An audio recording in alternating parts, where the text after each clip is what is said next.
Hi guys, Razakar ఈ మూవీలో అయితే అక్కడక్కడ ఒక సీన్లో కళ్ళలో నీళ్ళు వస్తాయన్నమాట. అలా ఉంది సినిమా.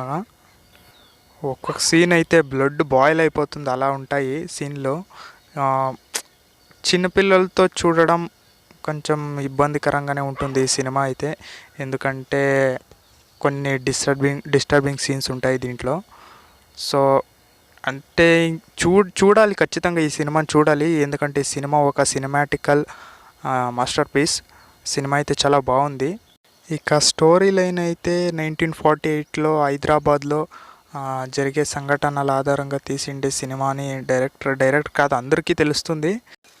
ఇక యాక్టింగ్ పరంగా అయితే ఇలాంటి క్యారెక్టర్లు చేయాలంటే చాలా ధైర్యం ఉండాలి ఫ్రెండ్స్. ఎందుకంటే ఇలాంటి కాంట్రవర్షియల్ సినిమాలో క్యారెక్టర్ చేయాలంటే చాలా ధైర్యం ఉండాలి. ఈ సినిమాలో బ్యాక్గ్రౌండ్ మ్యూజిక్ వేరే లెవెల్ ఉంటుంది ఫ్రెండ్స్.